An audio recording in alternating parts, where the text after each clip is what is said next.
No dia do meu aniversário, minha filha estacionou o carro em frente a um grande portão de ferro. Sorriu com aquele ar falso e disse: "Feliz aniversário, pai, e bem-vindo ao seu novo lar." Eu olhei para o letreiro dourado no alto e entendi. Era um asilo. Não disse nada. Apenas peguei minha mala, como quem aceita o destino, e caminhei atrás dela pelo corredor silencioso. O cheiro de café recém-passado se misturava ao das flores na recepção. Funcionários nos observavam discretamente, curiosos. Quando chegamos à sala do diretor, ela abriu a porta sem bater. Lá dentro, um homem de terno escuro ergueu os olhos. Me viu e sua expressão mudou na hora. Levantou-se apressado, atravessou a sala e me envolveu num abraço firme, quase emocionado. "Chefe, quanto tempo não te vejo. Que surpresa maravilhosa." O silêncio que se seguiu foi pesado. Minha filha olhava de um para o outro, sem entender. O diretor, com um sorriso orgulhoso, continuou: "Não acredito que voltou para visitar a casa que o senhor fundou, e ainda por cima no dia do seu aniversário. Eu sou Álvaro Mendes, tenho 78 anos, e por grande parte da minha vida, trabalhei como empresário no ramo de saúde e bem-estar para idosos. Nasci em uma pequena cidade do interior de Minas Gerais, onde aprendi, desde cedo, o valor da palavra e do trabalho. Comecei como balconista de farmácia, mas com o tempo, abri minha própria rede de casas de repouso. Esta aqui, onde minha filha tentou me internar como se fosse um fardo, foi a primeira que construí com as próprias mãos. E o orgulho que sinto por ela é imenso." Antes de continuar essa história, quero agradecer a você que está ouvindo e pedir que, se de alguma forma essa narrativa tocar o seu coração, ajude o canal se inscrevendo, deixe seu comentário dizendo de onde nos acompanha e compartilhe com alguém que precisa ouvir isso. Todos os dias tem uma história nova, e talvez a de hoje seja um lembrete de que a vida dá voltas que ninguém imagina. Eu me mantive em silêncio diante da cena, mas minha mente estava fervendo. A minha filha, que tantas vezes recebeu ajuda minha, que estudou nas melhores escolas porque eu paguei cada centavo, agora me olhava como quem se desfaz de algo velho e sem utilidade. O que ela não sabia era que aquele lugar não só me pertencia, mas estava no meu nome desde a inauguração, há mais de 40 anos. E mais, eu ainda era o presidente do conselho administrativo, embora raramente aparecesse. O diretor, ainda sem entender o clima, pediu que nos sentássemos. "Chefe, quer que eu prepare a sala de reuniões?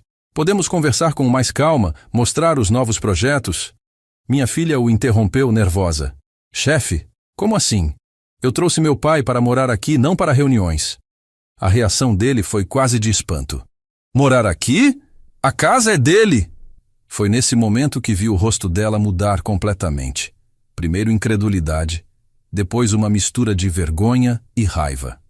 A verdade é que, anos atrás, eu já havia previsto que poderia enfrentar dias assim. Gente muda quando o dinheiro acaba ou quando o tempo pesa.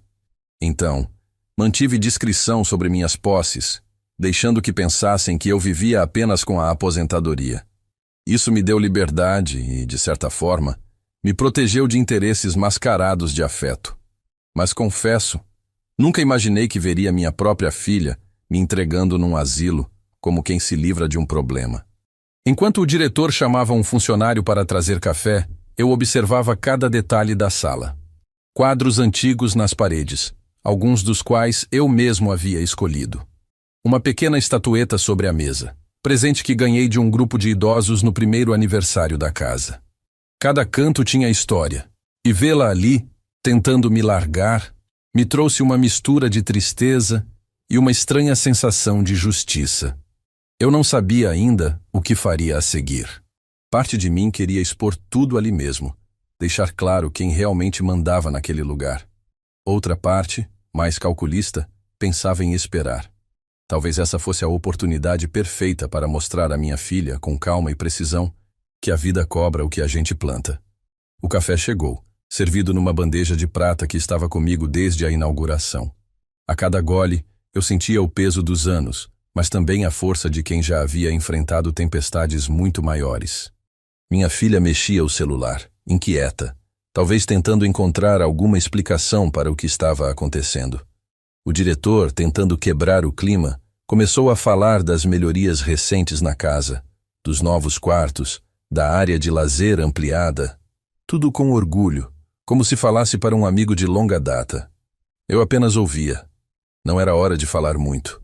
Às vezes o silêncio é a arma mais afiada que um homem pode ter. Quando ele mencionou que estávamos planejando abrir mais 2 unidades no próximo ano, percebi algo. Essa história não terminaria ali. Pelo contrário, estava só começando.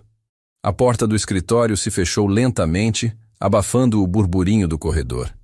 Fiquei sozinho com minha filha e o diretor, e a tensão era quase palpável. Ela ainda tentava processar o que tinha ouvido segundos antes. Eu via seus olhos inquietos, correndo de um lado para o outro, como se buscassem uma saída para aquela armadilha invisível. O diretor, sem entender que estava diante de um momento delicado, continuava falando animado sobre os novos investimentos, como se fosse uma reunião de negócios normal. Eu, por dentro, sabia que aquela era a oportunidade perfeita para deixar as peças se moverem sozinhas no tabuleiro. Minha filha quebrou o silêncio primeiro. Pai, o que ele quis dizer com a casa é sua? Sua voz carregava um misto de incredulidade e constrangimento. Eu a encarei por alguns segundos antes de responder, medindo cada palavra. Filha, antes de você nascer, eu já cuidava de idosos. Quando comprei este terreno e construí o que hoje é este asilo, eu tinha um único objetivo: oferecer dignidade para quem foi esquecido. Nunca imaginei que um dia minha própria filha acharia que eu merecia estar aqui como hóspede, e não como fundador. O rosto dela empalideceu. O diretor, percebendo que havia algo muito mais profundo em jogo, recuou e se sentou, mantendo-se em silêncio pela primeira vez desde que entrei. Aproveitei aquele momento para me levantar e caminhar até a janela. De lá, vi o jardim onde tantas vezes sentei com os moradores, ouvindo suas histórias, rindo e até chorando com eles. Cada árvore ali foi plantada em homenagem a alguém que partiu. Eu conhecia o nome de todos. Voltei para minha cadeira e, com a calma que só os anos me deram, comecei a contar a história da fundação do lugar. Falei do meu primeiro morador, um ex-professor que havia perdido a família num acidente e encontrou ali um motivo para continuar. Falei das noites em claro cuidando de doentes, quando eu mesmo carregava bandejas de sopa para o quarto deles. E enquanto eu falava, percebia que minha filha se encolhia na cadeira, talvez lembrando de quando ainda era criança e corria por aqueles corredores, chamando todos pelo nome. O diretor aproveitou uma pausa para dizer: Chefe, é uma honra ouvir essas histórias outra vez. Isso aqui só existe porque o senhor acreditou que os idosos mereciam mais do que um teto. Eles mereciam respeito. Minha filha desviou o olhar, como se as palavras dele fossem um espelho que a obrigava a se ver de verdade. Eu não pretendia humilhá-la, mas também não podia deixar passar a oportunidade de fazê-la refletir. Então, em vez de confrontá-la diretamente, decidi convidá-la para um passeio pelo local. Caminhamos juntos pelos corredores. Cumprimentei cada funcionário pelo nome. Recebi abraços calorosos de moradores que não me viam há meses. Alguns me chamaram de seu Álvaro, outros de pai ou avô. Era impossível não notar como minha filha se tornava cada vez menor ao meu lado, como se estivesse num mundo que já foi seu, mas que agora a intimidava. No refeitório, uma senhora de cabelos muito brancos me segurou pela mão e disse: Eu sabia que o senhor ia voltar, eu sempre soube. Aquelas palavras, simples, me atravessaram. Eu sabia que meu retorno não era só sobre o que aconteceu com minha filha. Era também sobre o meu lugar no mundo, um lugar que nunca deixei de ter, mesmo quando o tempo e as pessoas tentaram me empurrar para fora. De volta à recepção, pedi que minha filha se sentasse no banco de madeira ao lado da porta. Sentei ao seu lado e, depois de alguns segundos de silêncio, falei baixo. Você me trouxe aqui para me deixar, mas acho que foi a vida que trouxe você aqui para aprender. Ela mordeu o lábio e por um instante vi seus olhos brilharem com lágrimas que ela não queria deixar cair, mas não disse nada. Apenas levantou-se, pegou o celular e saiu para o estacionamento, me deixando ali com o som distante de um rádio tocando boleros antigos. O diretor voltou, trazendo um envelope que deixara guardado no cofre. Chefe, achei que fosse querer ver isso. São as primeiras plantas e documentos de quando começamos. Seu nome está em cada página. Peguei o envelope e senti o peso da história nas mãos. Mais do que papéis, aquilo era um lembrete de que tudo o que construí continua de pé, mesmo quando alguns tentam apagar. Enquanto folheava, percebi que talvez fosse hora de voltar a me envolver na administração. Talvez eu não tivesse vindo parar ali por acaso. Talvez esse fosse o sinal de que ainda havia algo a fazer. E no fundo, eu já sabia que minha presença iria mudar mais do que apenas a rotina do asilo. Também iria mexer com as certezas da minha filha. A manhã seguinte começou diferente. O sol entrava pelas grandes janelas do meu antigo escritório, agora usado como sala de reuniões, e o cheiro de café fresco vinha acompanhado de um burburinho no corredor. Os funcionários sabiam que eu estava ali, e a notícia de que o chefe voltou parecia correr mais rápido do que eu imaginava. Eu, sentado na mesma cadeira que usei por anos, passava os olhos pelos relatórios recentes. Cada página era uma lembrança do tempo em que eu conhecia cada detalhe daquela casa, dos gastos com flores para o jardim até o nome de cada fornecedor de mantimentos. O diretor bateu à porta e entrou com um sorriso. Seu Álvaro, os funcionários estão ansiosos para falar com o senhor. Se tiver tempo, podemos reunir todos no salão principal. Assenti sem pensar muito. Fazia anos que não reunia a equipe. Mas talvez fosse o momento certo de mostrar que eu não estava ali, apenas para passear pela memória. Eu estava de volta para ficar. No salão, uma dúzia de rostos me esperava. Muitos eram novos, mas alguns eram antigos conhecidos, agora com mais rugas e cabelos brancos. Cumprimentei um por um, olhando nos olhos, chamando-os pelo nome quando me lembrava. Vocês sabem que este lugar sempre foi mais do que paredes e camas. É um lar. E eu construí este lar para que cada pessoa que passasse por aqui sentisse respeito, não pena. E é isso que vamos garantir que continue acontecendo. Um murmúrio de aprovação percorreu o grupo. Eu percebia que havia uma mistura de respeito e curiosidade no ar. Respeito pela minha história ali e curiosidade sobre o que minha volta significaria para a rotina deles. Enquanto falava sobre meus planos para melhorar alguns setores e retomar projetos antigos, notei minha filha parada na porta, observando.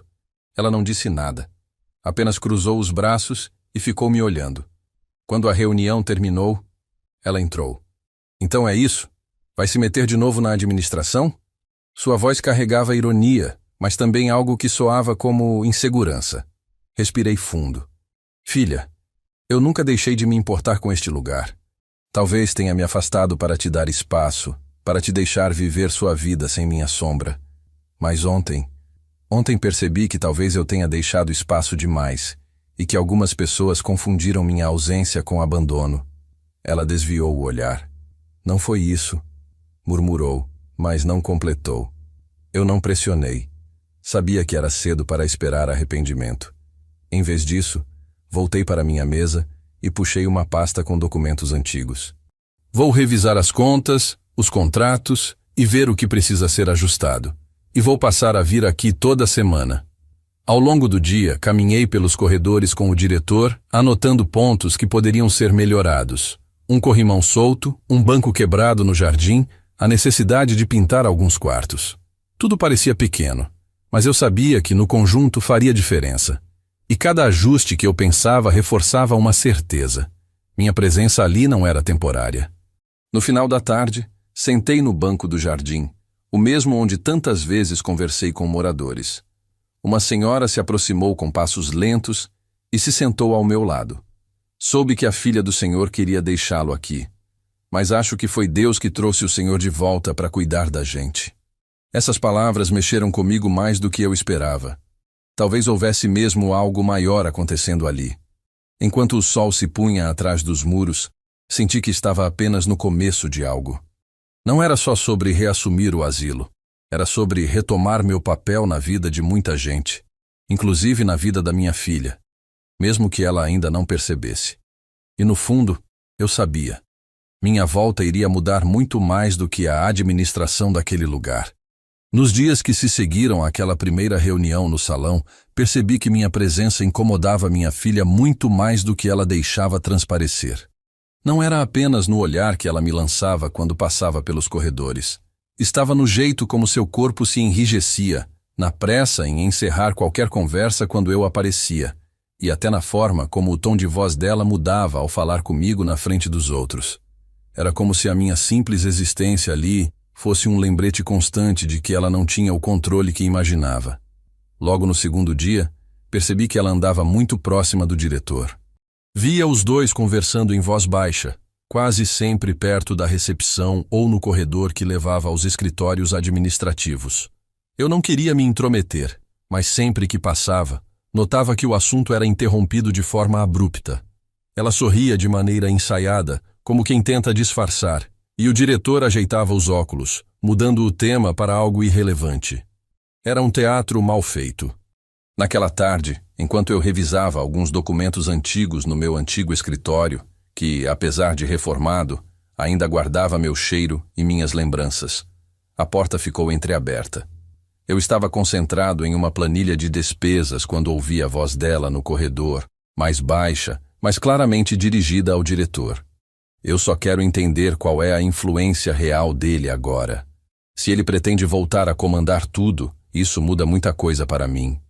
E o diretor tentou responder num tom diplomático. Com todo respeito, dona Helena, seu pai fundou esta casa. O nome dele está em todos os documentos. E ele ainda é o presidente do conselho. A presença dele aqui só pode trazer benefícios.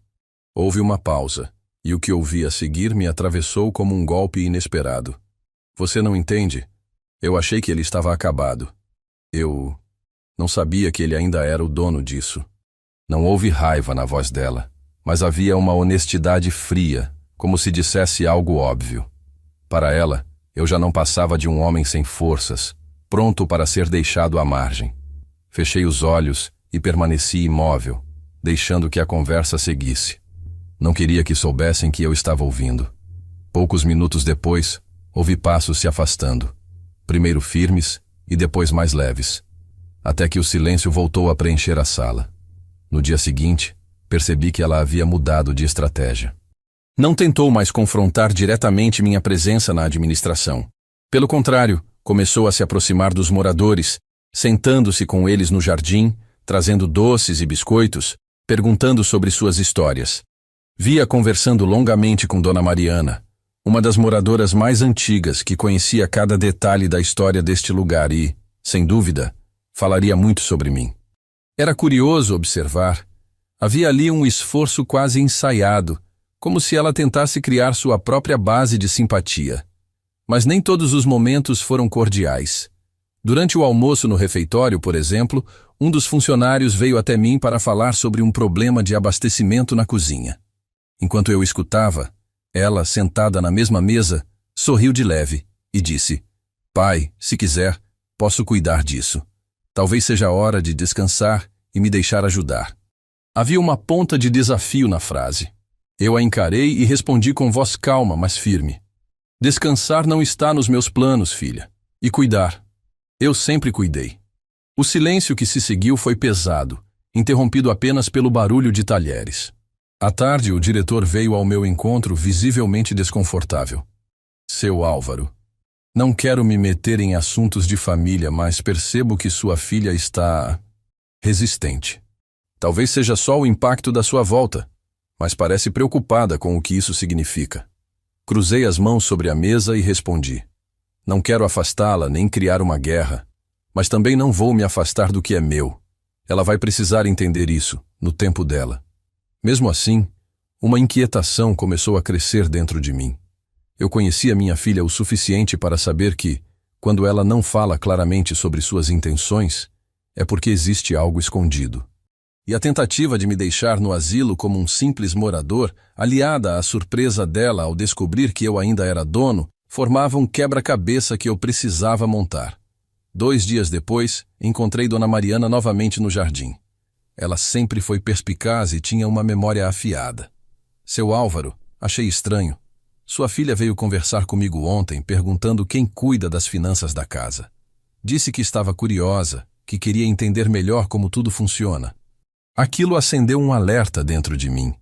Não era apenas curiosidade. Havia um objetivo. E se havia algo que aprendi em todos os anos administrando negócios, era que quando as perguntas começam pela parte financeira, a intenção raramente é inocente. Passei o resto do dia observando. Notei que minha filha passava mais tempo com alguns funcionários-chave. O responsável pelo almoxarifado, a enfermeira-chefe e até o contador. Sempre de forma aparentemente casual, como quem só queria conhecer melhor o funcionamento. Mas eu sabia ler pessoas. Ela não estava apenas socializando, estava mapeando. Naquela noite, enquanto revisava antigos contratos, decidi que precisaria agir com inteligência. Não adiantava confrontá-la sem provas ou clareza sobre o que ela queria. Eu precisava descobrir, com calma, qual era o verdadeiro plano. E mais importante, precisava que ela me mostrasse por si mesma. Quando fechei as luzes do escritório e atravessei o corredor silencioso, encontrei o diretor me esperando na porta. Chefe, sei que não me pediu isso, mas talvez seja bom o senhor ficar de olho.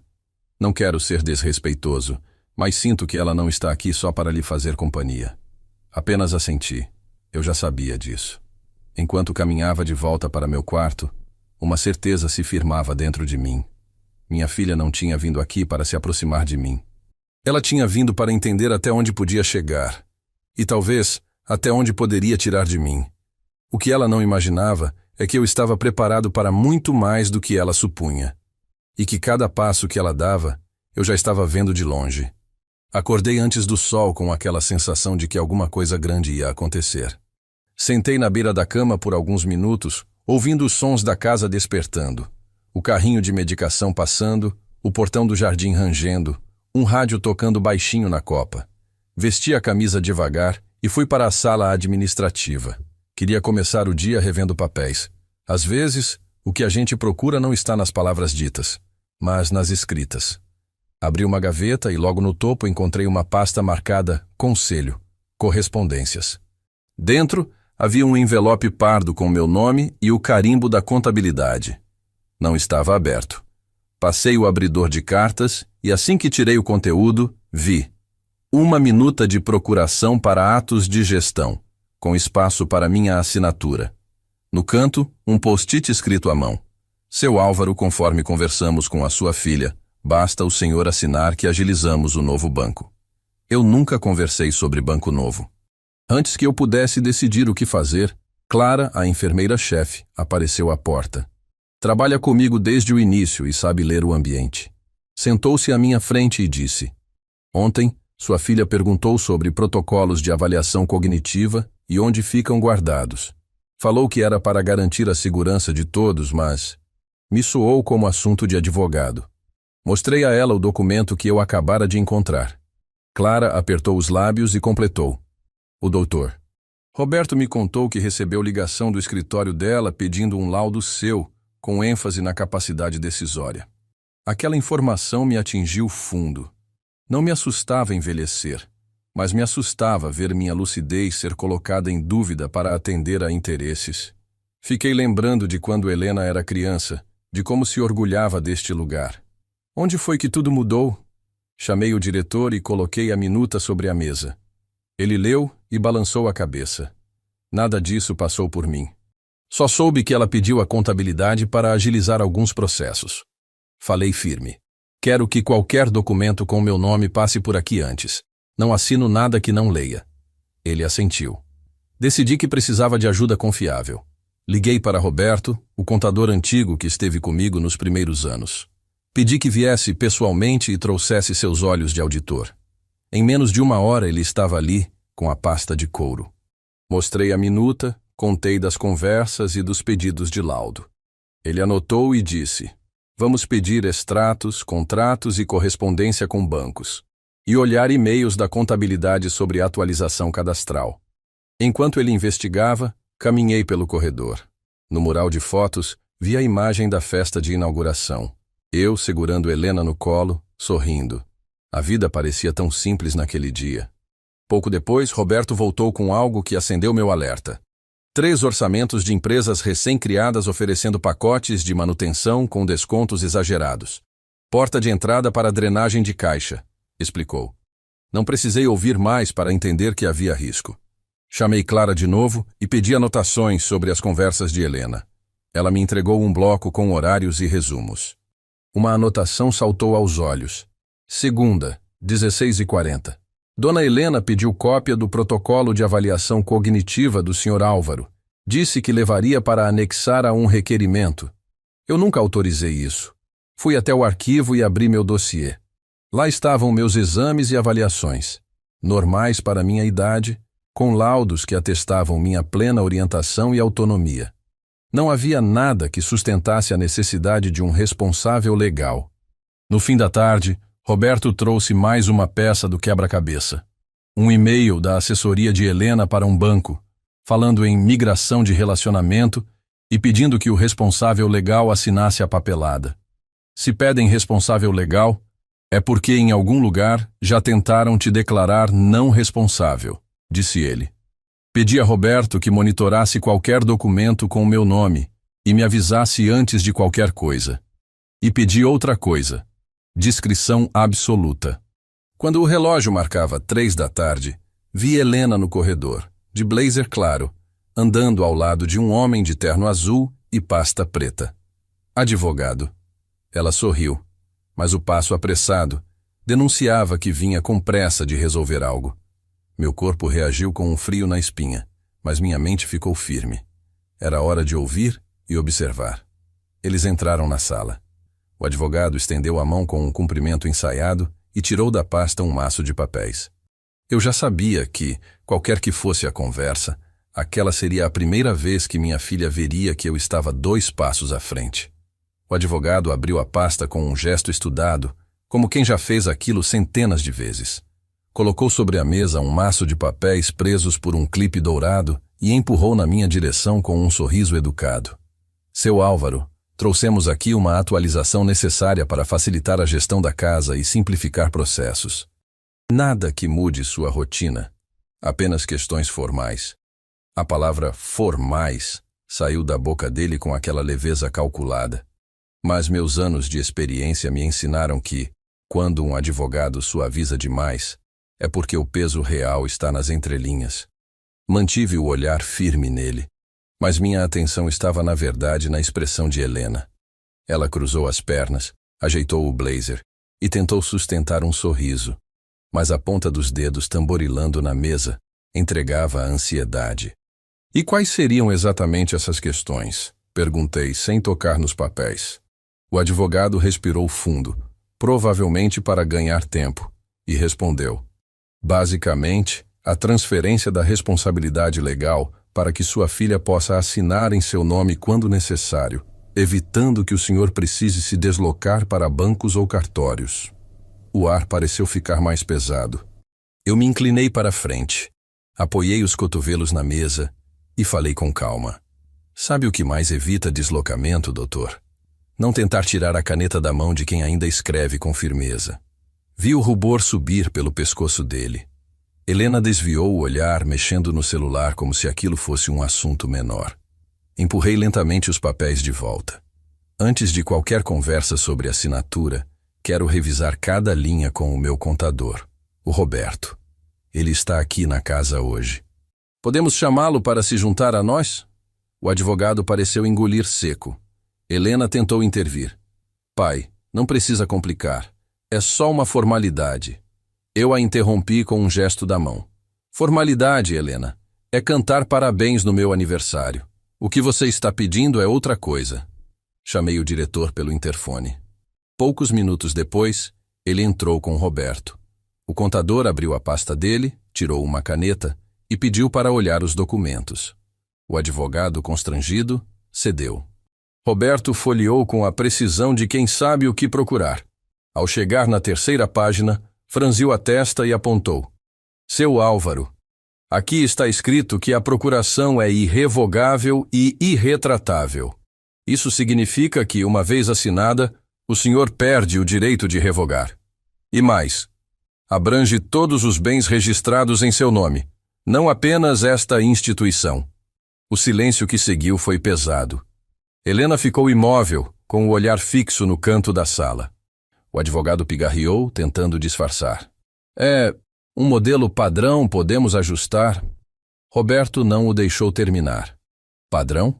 Esse modelo é usado para transferir poderes amplos e permanentes. Não é uma autorização para pegar correspondência, é para controlar tudo. Respirei fundo, olhei para minha filha e perguntei, sem elevar o tom: é isso que você quer? Me colocar numa cadeira e decidir o que acontece com a minha vida, com o que eu construí? Ela hesitou, mas não respondeu. O silêncio dela foi resposta suficiente. Fechei a pasta, coloquei-a sobre a mesa e disse: Doutor, agradeço sua visita, mas esta conversa está encerrada. Helena, se você ainda quiser conversar comigo como filha, sabe onde me encontrar, mas não volte aqui com um papel para eu assinar sem antes olhar nos meus olhos e dizer a verdade. O advogado recolheu os papéis e os dois saíram. Roberto ficou. Seu Álvaro, isso não acabou. Eles podem tentar por outros caminhos. Assenti. Eu sei. É por isso que a partir de agora cada passo meu será calculado. E quando eu der o próximo, não vai ter volta. Saí do escritório e fui até o jardim. O vento da tarde balançava as flores que plantei anos atrás. Alguns moradores estavam sentados ao sol e, ao me verem, acenaram. Sentei no banco de madeira e fiquei ali, deixando o barulho leve das conversas preencher o silêncio que Helena deixou para trás. Eu sabia que aquela tentativa frustrada não seria a última. Mas agora, pelo menos, eu estava preparado. E, no fundo, a certeza que crescia em mim era simples. Se ela queria guerra silenciosa, ia descobrir que eu sempre fui bom em vencer, sem precisar levantar a voz. Depois daquela reunião com o advogado, percebi que Helena mudou de tática. Não havia mais papéis para assinar, nem conversas diretas sobre facilitar a gestão.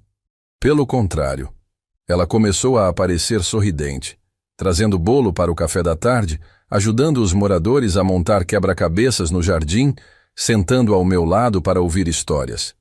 Para quem olhasse de fora, era a imagem perfeita de uma filha dedicada. Mas eu sabia que aquilo não era arrependimento.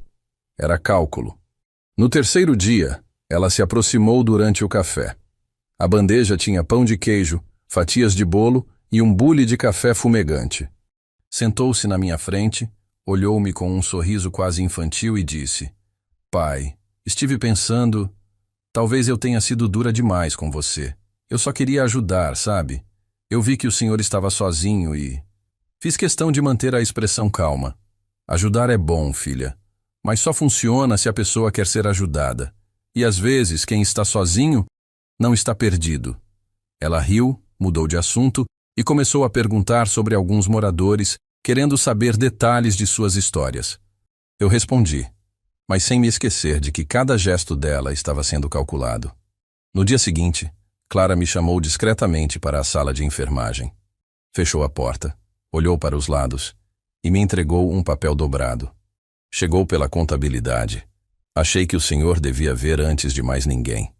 Era um bilhete simples, escrito à mão. Dona Helena pediu acesso às contas conjuntas do asilo e pessoais. Disse que tinha sua autorização verbal. Senti o corpo aquecer. Agora estava claro. Ela estava tentando chegar ao dinheiro pelo caminho mais silencioso possível, sem documentos, mas com autorizações, que depois poderiam ser distorcidas. Agradeci a Clara e guardei o bilhete no bolso interno da camisa. Ali, decidi que não esperaria o próximo passo. Era hora de agir, mas agir com inteligência. Liguei para Armando, um velho amigo advogado, que sempre cuidou dos meus assuntos mais delicados. Expliquei a situação e pedi que viesse ao asilo pessoalmente, trazendo toda a documentação necessária para blindar meu patrimônio e os bens da instituição. Ele entendeu o tom e disse apenas: "Estou aí amanhã cedo." Enquanto isso, continuei interpretando meu papel. Aceitei os convites de Helena para almoçar, caminhei com ela pelo jardim, até elogiei suas ideias para pequenas melhorias na casa. Ela começou a falar sobre levar alguns moradores para passeios, implementar atividades novas, coisas que até então nunca haviam despertado seu interesse. Eu ouvia e concordava, mas sabia que tudo fazia parte de um cenário cuidadosamente montado. Armando chegou logo cedo, 2 dias depois. Trouxe uma pasta pesada, cheia de escrituras, contratos e documentos antigos. Nos trancamos no meu antigo escritório e passamos horas revisando cada linha. A primeira coisa, disse ele, é garantir que nada possa ser transferido ou vendido sem a sua assinatura. E vamos incluir mais 2 assinaturas obrigatórias, a minha e a do diretor do asilo. Isso fecha a porta para qualquer manobra sorrateira. Concordei na hora. Ele também sugeriu transferir parte dos bens para um fundo restrito, intocável sem autorização judicial, com cláusulas que preservavam meu controle vitalício. Isso aqui é a sua rede de segurança, disse, colocando o documento diante de mim. Assinei com a firmeza de quem sabe exatamente o que está fazendo. Ao final, tudo estava protocolado e registrado. O jogo, naquele momento, havia virado a meu favor. À tarde, Helena apareceu à porta do meu quarto. Vestia um vestido leve, cabelos soltos, e o tom de voz era quase o de uma menina pedindo desculpas. Pai, estou feliz que a gente esteja mais próximo. Eu estava com saudade de passar tempo com você.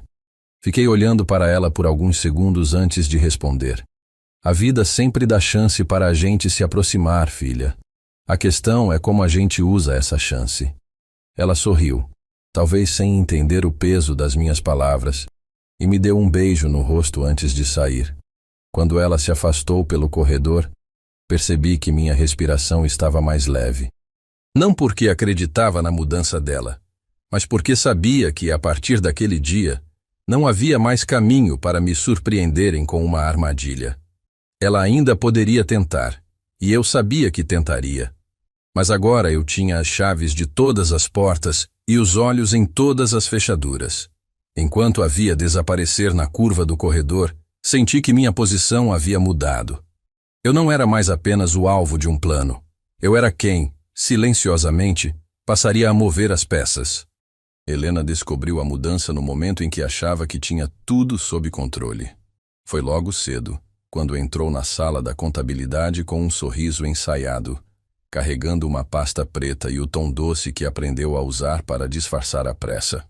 Bom dia, Sérgio. Vim adiantar alguns pagamentos do asilo para agilizar a vida de vocês. É só autorizar essa transferência e pronto. O funcionário olhou o documento, abriu o sistema e com a maior naturalidade respondeu. Claro, dona Helena. Só preciso que o seu pai e mais 2 responsáveis assinem junto. O sorriso dela vacilou. Como assim mais 2 responsáveis? Isso nunca foi assim. Sérgio girou a tela para ela, mostrando a nova norma. Mudança recente, orientação direta do Conselho e do Departamento Jurídico. Procedimento padrão de segurança. Agora, qualquer movimentação precisa da assinatura conjunta do seu Álvaro, do senhor Armando e do diretor. Ela tentou manter o tom leve. Entendo. Bom, não sabia dessa atualização. Recolheu os papéis e saiu. Mas quem a conhece sabe que, quando ela aperta o passo e olha fixo para frente, não é pressa, é frustração. Fiquei sabendo do episódio pouco antes do almoço, quando o diretor apareceu no meu escritório com a voz quase divertida. Seu Álvaro, parece que a dona Helena recebeu uma novidade hoje cedo na contabilidade. Olhei para ele e perguntei apenas, e como ela reagiu? Ele riu de leve. Vamos dizer que não estava esperando. Eu apenas assenti. Não era hora de comentar, apenas de observar. O resto do dia revelou o impacto. Helena, que nos últimos tempos passava sorridente pelos corredores, agora evitava cruzar meu olhar. Quando falávamos, o tom dela era seco, quase burocrático. No jantar, sentou-se do outro lado do refeitório, mexendo no celular e falando baixo com alguém. Clara percebeu e, no fim da noite, me chamou na enfermaria. Seu Álvaro, acho que sua filha entendeu que as portas se fecharam. Mas cuidado! Quando alguém quer algo e não consegue, costuma procurar outro jeito. No dia seguinte, ela já havia mudado a abordagem. Começou a questionar pequenas decisões da administração, o cardápio do almoço, a compra de material de limpeza, o horário das visitas. Não seria melhor cortar gastos nessa área? Vocês não acham que esse fornecedor é caro demais? Por que não fazemos uma licitação para o café? Eram perguntas aparentemente inocentes, mas eu sabia que ela estava procurando brechas. Respondi a todas com calma, sem dar espaço para abrir discussões mais profundas. Ela queria me testar, medir até onde eu estava atento. E eu, por outro lado, queria que ela percebesse que eu estava presente em cada detalhe. No meio da tarde, cruzei com ela no jardim. Os moradores jogavam dominó e conversavam animadamente. Ela se aproximou, puxou uma cadeira e disse: "Pai, sabe, às vezes eu acho que você não confia em mim." Olhei para ela e sorri de leve. "Filha, confiança é como um vidro. Quando trinca, mesmo que cole, nunca mais é o mesmo." Ela mordeu o lábio, desviou o olhar e comentou algo sobre o clima, mudando de assunto. Armando me ligou naquele mesmo dia para confirmar que todo o processo de blindagem já estava concluído. "Álvaro, agora você está protegido por dentro e por fora. Qualquer tentativa de movimentar patrimônio ou contas sem sua assinatura será bloqueada na hora." Agradeci, mas não senti alívio total. Conhecia minha filha o suficiente para saber que ela não desistiria tão fácil. Quando alguém perde o acesso ao que quer, é aí que mostra do que é capaz. No jantar, notei que ela estava mais agitada. Mexia o garfo no prato sem comer e olhava o relógio com frequência. Ao me ver, tentou um sorriso protocolar, mas não sustentou. Clara, que passava recolhendo as bandejas, sussurrou: "Ela está tramando alguma coisa, seu Álvaro." Vi ela fazendo 2 ligações longas no corredor hoje. Naquela noite, enquanto eu fechava a janela do quarto, pensei em tudo o que tinha acontecido desde o dia em que ela tentou me internar aqui.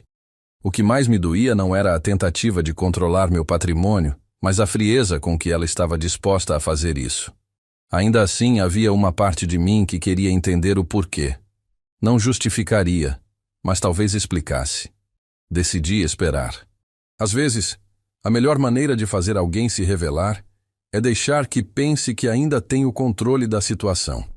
Eu tinha minhas cartas, mas queria ver as dela. E algo me dizia que não demoraria muito para que ela colocasse todas sobre a mesa. Naquela manhã, percebi que algo estava prestes a acontecer. O ar no asilo parecia mais pesado, como se todos soubessem de alguma coisa que ainda não havia chegado aos meus ouvidos. Clara andava com passos contidos. O diretor evitava me encarar por mais de alguns segundos, e Sérgio, da contabilidade, carregava uma pasta contra o peito como quem guarda um segredo. Eu estava sentado no banco do jardim, observando o movimento tranquilo dos moradores, quando Helena apareceu na porta principal. Vestia roupas neutras, óculos escuros e trazia o celular na mão. Não havia sorriso, nem tentativa de disfarçar o incômodo. Veio até mim e disse direto: "Precisamos conversar. Agora." Levantei-me devagar, sentindo o peso da idade nas pernas e a firmeza da coluna que nunca permiti que se curvasse diante de situações assim, e respondi apenas: "Sala de reuniões." Entramos sem trocar mais nenhuma palavra. Fechei a porta, ela tirou os óculos e deixou o celular virado para baixo sobre a mesa. O tom foi frio, quase mecânico. "Eu sei que você mudou as regras. Sei das 3 assinaturas, do fundo restrito, de tudo. Quero que entenda por que fiz o que fiz." Cruzei os braços e esperei, sem interromper. Ela respirou fundo e começou: "Estou devendo, muito. 3,5 milhões. Não é só com banco. É com gente que não aceita atraso." A revelação não me surpreendeu pelo valor, mas pelo fato de ela ter chegado a esse ponto sem me dizer nada. Perguntei apenas: "Como?" Ela desviou o olhar e respondeu: "Entrei como avalista de um negócio com o Renato. Clínica estética. Prometeram expansão rápida, retorno garantido. Coloquei dinheiro, assinei papéis. Quando vi, a dívida era minha. Quando tentei negociar, já tinham começado a me pressionar. Eu precisava de liquidez. E o caminho mais rápido era você." Ela falou sem emoção, como quem admite um erro técnico. Mas eu ouvi o que estava por trás: desespero e cálculo. "Liquidez, Helena. Engraçado como palavras bonitas tentam esconder escolhas feias", comentei sem levantar a voz. Ela mordeu o lábio, como se quisesse se defender, e disse: "Eu não queria te machucar, pai. Eu só queria resolver." Resolvi cortar a delicadeza das palavras. Resolver ou se livrar do problema rápido, mesmo que fosse às minhas custas. Ela se encolheu levemente na cadeira. Eu achei que seria melhor se você estivesse aqui, assistido, seguro, e que eu cuidaria do resto. Respirei fundo antes de responder. Assistido é quem precisa de cuidados que não pode dar a si mesmo. Eu fundei este lugar para dar dignidade a quem foi esquecido, não para me transformar em depósito de gente. Ela baixou os olhos e, por alguns segundos, vi a menina que me acompanhava de mãos dadas quando atravessávamos a rua. Eu estava desesperada, repetiu, como se isso fosse suficiente para explicar tudo. Aproximei-me um pouco, apoiando os cotovelos na mesa. Desespero não justifica trair a confiança. Se você tivesse entrado aqui e me dito a verdade, eu teria ouvido. Mas você trouxe um advogado e uma procuração irrevogável. Ela tentou se defender. Foi ideia dele, balancei a cabeça. Ideias não fazem nada sozinhas, Helena. Alguém assina, e você assinou. O silêncio se instalou. Ela respirou fundo e disse, eu ia te contar, só que quando vi as assinaturas novas, percebi que você não confia em mim. Respondi com calma. Não é falta de confiança, é proteção. Quando a confiança trinca, é preciso construir uma ponte. E eu construí uma com 3 assinaturas. Se você quiser atravessar, vai ter que andar. Ela pegou o celular e virou a tela para mim. Vi mensagens de cobrança, notificações bancárias e até fotos de bilhetes deixados na porta do apartamento dela com ameaças veladas. Reconheci o tipo de recado e o tipo de gente que o envia. Você está com medo, afirmei. Ela assentiu e disse, estou. E sim, pensei no seu patrimônio porque sabia que era a saída mais rápida. Esperei 2 minutos em silêncio antes de falar. Eu vou te ajudar, mas não do seu jeito. Ela ergueu o rosto rapidamente. Como então? Olhei firme. Do meu, transparente, assinado, documentado e com condições. Ela respirou fundo. Quais? Primeira, você vai me dizer o nome de cada credor, os valores, os prazos e os contratos. Eu e Armando vamos negociar um por um, de forma limpa, e vamos tirar você da mira de quem ameaça. Segunda, você vai trabalhar aqui. Vai acordar cedo, ajudar a servir café, ouvir histórias, cuidar de quem não escolheu envelhecer. E só depois de entender o valor deste lugar, vamos falar sobre confiança. Ela pareceu hesitar, mas depois perguntou, e o dinheiro? Respondi sem piscar. Não vou tocar no patrimônio do asilo. Vou usar recursos pessoais e um empréstimo com garantia externa. Não vou te dar dinheiro na mão. Vou pagar diretamente o que for legítimo e negociar o que for abuso. E você vai me assinar um termo de reconhecimento de dívida moral comigo, sem valor definido. Apenas uma cláusula. Me respeitar. Ela esboçou um sorriso triste, com os olhos marejados, e disse, você ainda acha que dá para consertar? Consertar não, mas dá para cuidar. Coisas quebradas às vezes viram outra coisa. Melhor ou pior depende do cuidado.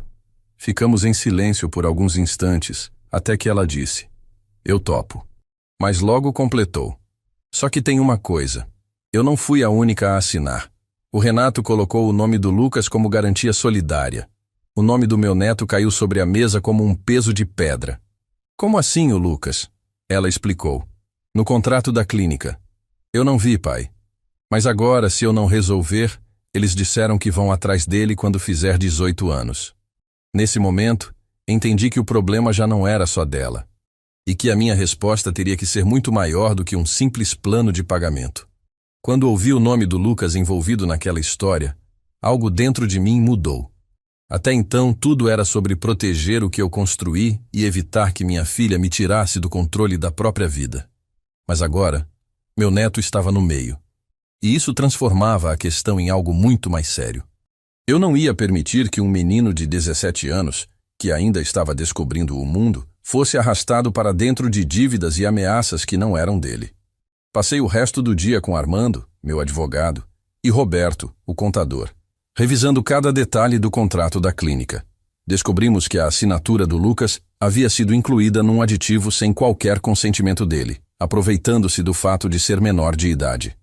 Isso é ilegal e anulável, Álvaro, disse Armando. Mas precisamos agir rápido para impedir qualquer tentativa de execução. A decisão foi tomada ali mesmo. Moveríamos uma ação para retirar o nome do Lucas e, ao mesmo tempo, negociaríamos diretamente com os credores para encerrar aquela dívida de uma vez. Na manhã seguinte, pedi que Helena me encontrasse no meu escritório. Ela entrou com um olhar apreensivo, talvez esperando um sermão, mas encontrou algo pior para ela. Meu silêncio calculado. Coloquei sobre a mesa uma pasta com 2 folhas. Primeiro documento, Helena. Petição inicial para retirar o nome do Lucas da dívida.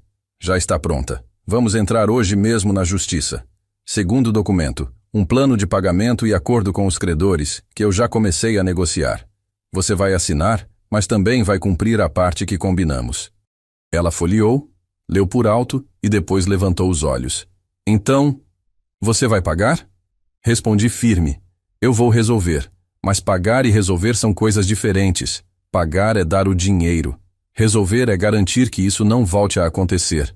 Você vai trabalhar aqui todos os dias, do café da manhã até o jantar, e não como a filha do dono, mas como funcionária. Vai ajudar na cozinha, na lavanderia, no atendimento.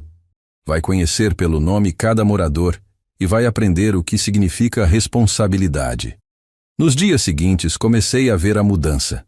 Não aquela transformação repentina de novela, mas o início de uma convivência diferente. Vi Helena carregando bandejas, ajudando Dona Mariana a pentear o cabelo, ouvindo as histórias repetidas do Senhor Augusto sem demonstrar impaciência. Ainda havia orgulho no jeito dela, mas também havia cansaço, o tipo de cansaço que ensina. As negociações com os credores não foram fáceis. Tive de usar todo o peso do meu nome, meu histórico e até parte das minhas reservas pessoais para fechar acordos justos. Não dei um centavo em mãos para Helena.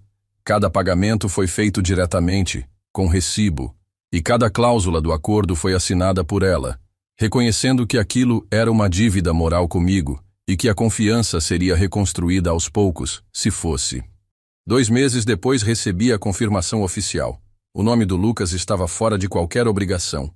Chamei meu neto para conversar, expliquei a situação com a delicadeza que a idade dele permitia e pedi que aprendesse algo com aquilo.